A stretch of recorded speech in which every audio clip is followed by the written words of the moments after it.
Hey everybody, it's Matt. Glad to be back again here. Today is a landmark dose, the 40th dose. Maybe not as landmark as 50 will be, but got my little booklet here. We're gonna be doing the left. Well, we already did the left. I'll explain that in a second. But today is the sixth time doing the monthly dose. So I've done 40 total doses, but the past 6 months I've been doing it once a month and at 100 micrograms. And I actually did it last night instead of today, which I always do it on Friday.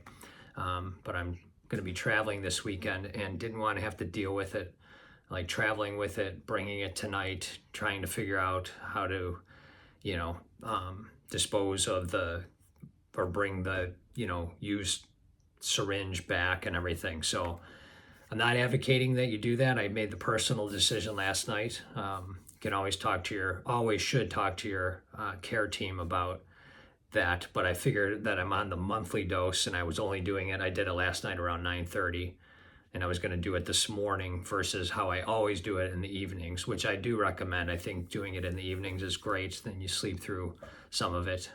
Although I don't always sleep great on the dose night, I have weird dreams, but. All those initial flu-like symptoms and stuff I was dealing with, I really don't even feel those anymore. So,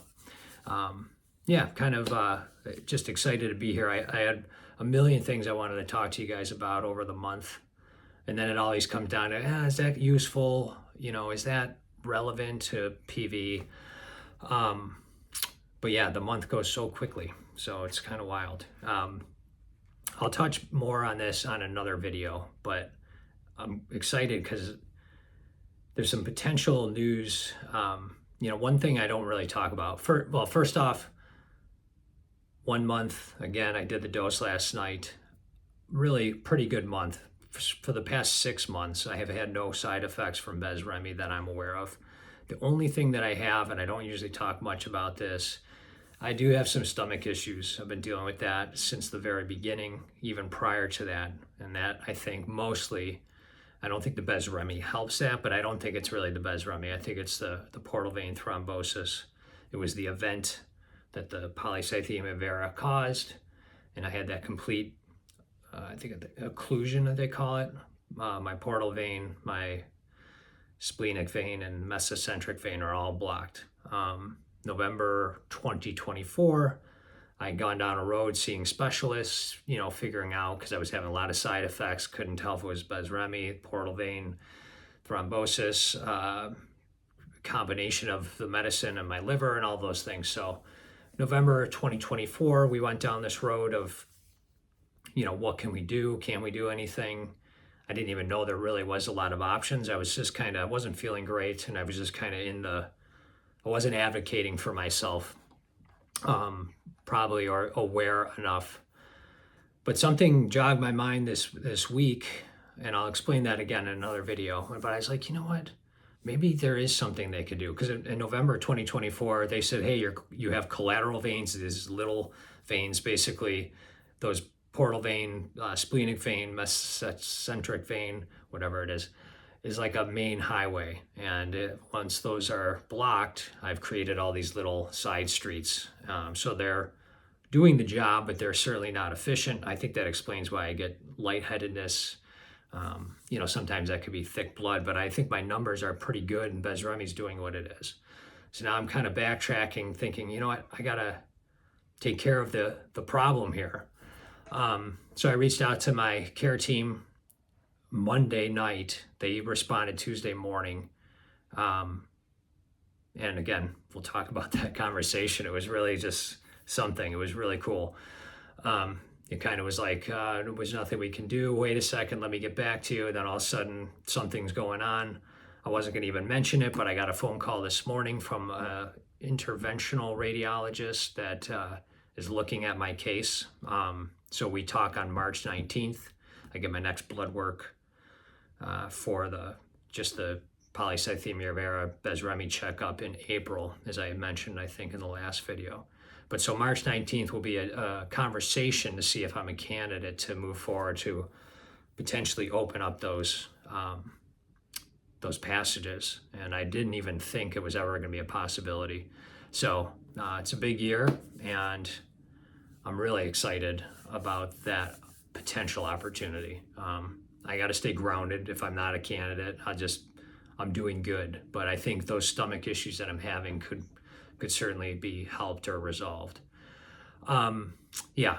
All right. So that's kind of that update. I've said more than I was going to, but just one last thing. I did those 2 videos. One was on letting go. One was on forgiveness.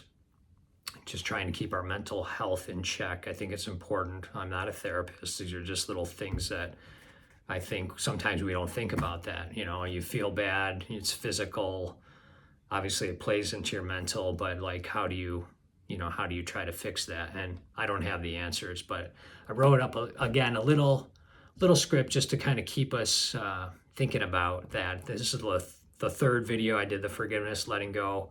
This is kind of a bridge that I'll just leave it at this, but nobody told me don't do it. So I hope it finds you guys well. So please bear with me as I stumble through this. So let's see here. Yeah, so if you live with PV, you already know the body keeps score. But what we don't know is about how stress, resentment, and fear can keep the nervous system stuck on high alert. Today's not a deep therapy talk. Again, I'm not a therapist, but forgiveness is not saying what happened was okay. It's not excusing or forgetting. It's releasing the grip that it has on you. And the reason it matters physically is when we hold on to anger and stress long term, the body can stay in a fight or flight. And that's how chronic stress load touches heart rate, blood pressure, and immune response. So with our PV being a chronic blood cancer, it means the marrow is making too many cells and blood can thicken, raising clot risk, as I know very well. Some of you probably do too. So I'm not telling anyone that forgive and your labs will change. I'm saying peace reduces the stress tax, and that helps us show up better for the things that actually do protect us. And these are the things I'm always talking about. We want to optimize our body, monitoring, your treatments, your movement, hydration, sleep, advocating for yourself with your team, your hematologist, your MPN specialist, all the things you're going through. So, I just wanted to kind of touch on that again. Just be good to yourself. Try to let go of the things that may be keeping you held up. Maybe even mad that, you have polycythemia vera, and that is not your fault. Who knows why it happened? We're trying to figure those things out still, but just, please take peace with that. And I know that I'm praying for you guys. I really mean that. I say it every video. It's kind of my closing, but I do every morning. You guys are on my mind. I don't have the best communication through YouTube. I'm not ignoring anyone. If you haven't gotten a message back from me, I try to respond to everything. I'll open up the app on my phone and I'll see comments and I'll respond to them right away. But I've seen some comments embedded in old videos, and I don't go through all those all the time. It's just time consuming. But please reach out through Facebook or something else. I'm not on Facebook right now. I gave it up for Lent, actually, but I will get back to you soon. If you do, so we'll connect some way or another. And know that I'm praying for you guys. God bless. Take care. Bye.